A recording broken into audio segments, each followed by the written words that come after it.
Hi, this is Phoebe Blamey and welcome to the Happy Money Journey podcast for today. I'm really excited to have you here. I have spent most of my life working in financial services. I'm a qualified financial planner and I have my own mortgage broking business since 2006.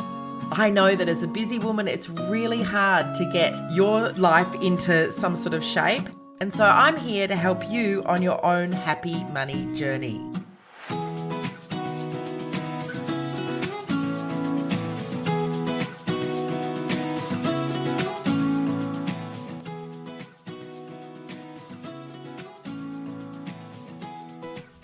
Hey, and welcome to today's episode of the Happy Money Journey podcast.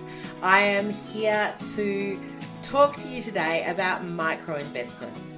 So let's start by what is a microinvestment?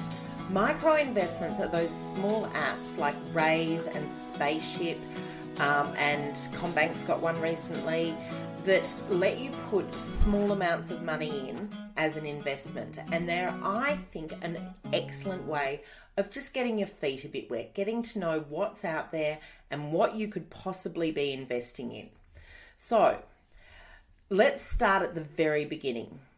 Microinvestments, I'll also put in today's show notes, I'll put a link to a worksheet so that you can have a look at the pros and cons of the various different microinvestment apps, what they've got to offer and things like that. I've been using one for ages. I've been really happy with it. One of the benefits for me is it is like the piggy bank I don't have. So we no longer use cash, right? And remember when we did use cash and there were all those little bits of extra money? And all those little bits of extra money could go into a piggy bank. And then your piggy bank would be full. And then you'd take your piggy bank down to the bank and you'd have like $100, right? Without even thinking about it. By just putting your 1 and 2 and 5 cent coins away, those little roundups, those small amounts of money that end up as small change in your purse. I mean, some of you listening probably won't be old enough to remember 1 cent and 2 cent pieces, but believe me, they were a thing.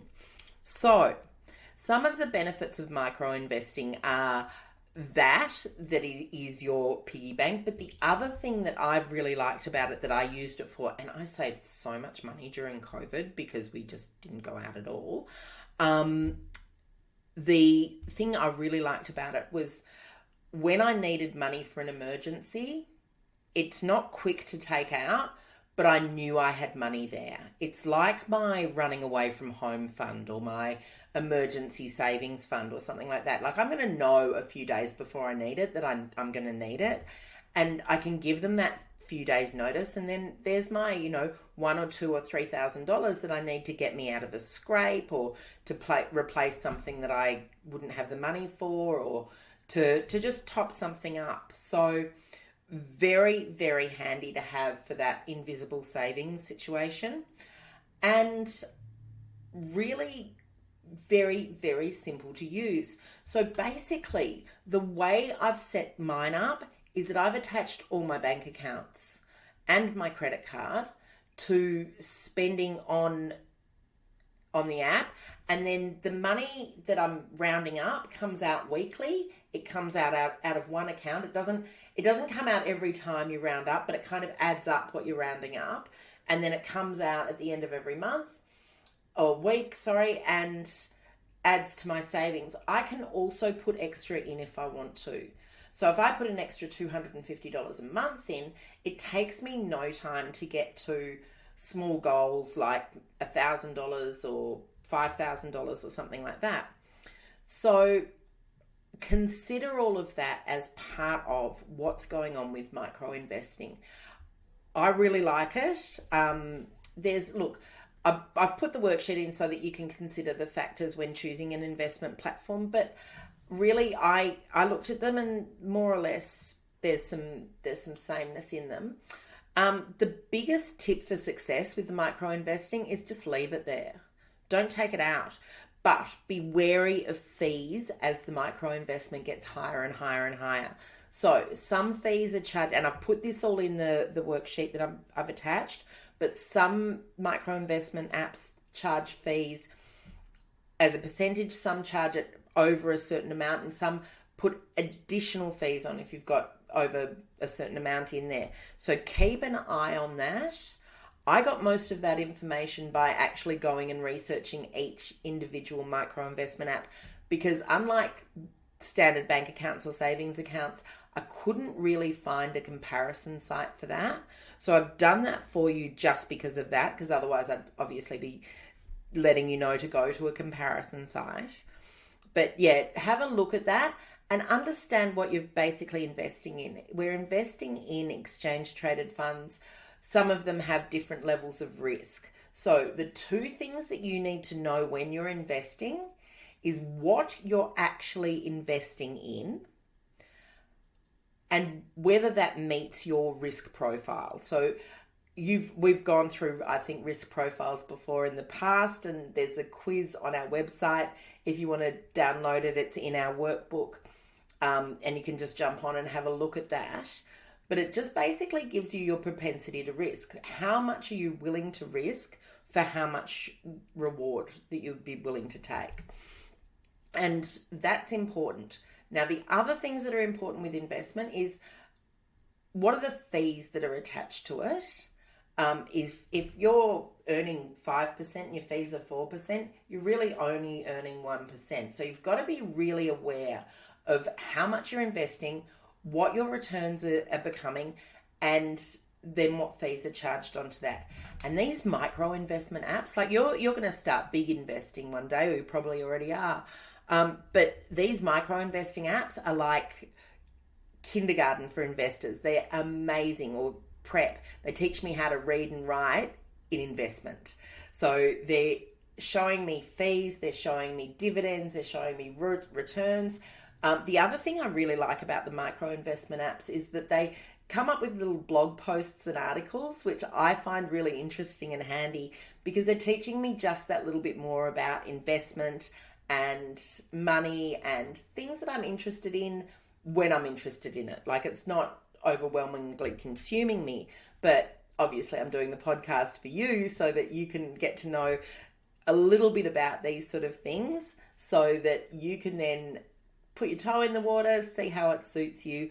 I like them. I think that they're a great way to just jump in and just understand a little bit more about investing, but also to me, the rates of return have been better than what we've been able to get on savings accounts over the last few years, because we've also got to consider our rates of return. Now, in saying that, past performance is never, ever an indicator of future performance. You do risk, the risk profile of the investments is potentially more of an indicator of return. Higher risk, higher return has been an accepted thing in financial planning for ages. Higher risk with cryptocurrency is a really good example of when high risk goes wrong. I've had a lot of clients talk to me about their crypto experiences, and I think one of the micro investment apps invests in crypto as well. But crypto as an investment has been, as a micro investment, is quite interesting to me. It has been so volatile that most people I know that have invested in it have really suffered a big capital loss. So we hear about all these amazing gains, but nobody really talks about when they lose at something. It's like if you're friends with a gambler, they're all about the winners. They're all about the, they got this on the pokies last night, or, they've won the quaddie, or whatever they're doing. They're gambling big. This micro investing isn't that kind of gambling, but there is always in any kind of investment the propensity for a capital loss. So a capital loss is where you lose your initial investment. So make sure that you understand the concepts around what you're investing in, what you're doing, what your risk profile is, and how volatile the investment that you're investing is. Because the more volatile, the more likely you will lose your capital that you put in there. So just some questions to ask yourself. Jump into the show notes, because we've got the link to the comparison of micro investment apps. And I don't want to go through it with you over a podcast because it's a visual thing. You can see the comparison. Enjoy.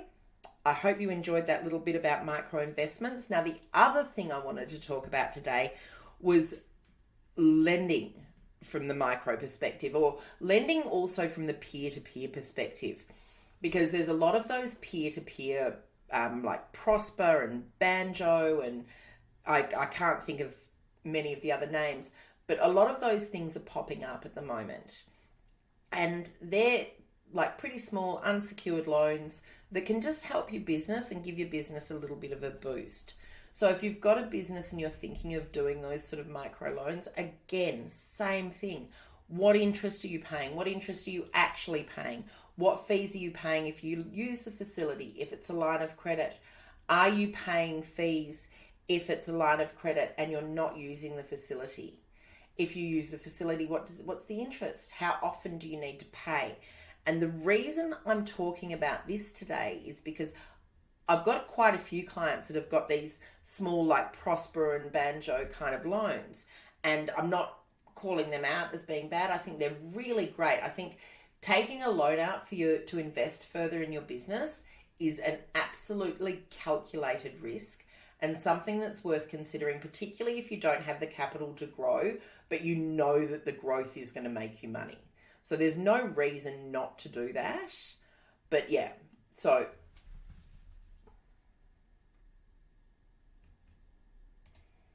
yeah, no reason not to do that, but really important that you again understand the implications of having this particular type of facility and what that's going to do for you. So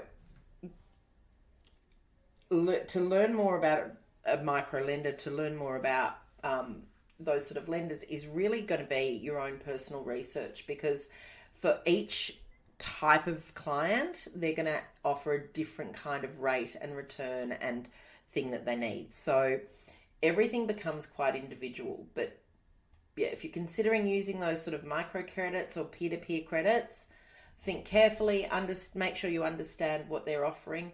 Often the interest rate is lower than the banks. Banks tend to be quite high interest rate with unsecured lending, and also have quite strict terms. So make sure that you're comparing. Often, particularly with small businesses, credit isn't available through traditional lenders. So just, be aware, be careful. Don't get caught into something that you either can't afford to pay back or you get into some sort of trouble paying back.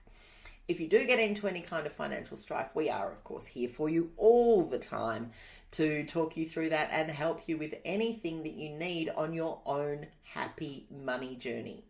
So take some consideration, have a look at what you're doing with your money, and make sure that most of all, you're enjoying the journey. I'll have notes about all of this in the show notes. Jump on, and I look forward to chatting with you again next week. And don't forget, if you want to catch up with us ever, we're on phoebeblamey.com.au. You can find us on socials under Happy Money Journey on Instagram and Facebook. And if you want to catch up with me on LinkedIn, again, I'm on Phoebe Blamey. I look forward to catching up with you next week. Disclaimer. Just a reminder that the advice that's contained in this podcast is general in nature. It doesn't take into account your individual needs and circumstances, and we recommend considering the appropriateness of any advice to your individual circumstances and needs. We always recommend seeking the advice of an expert before making any financial decisions.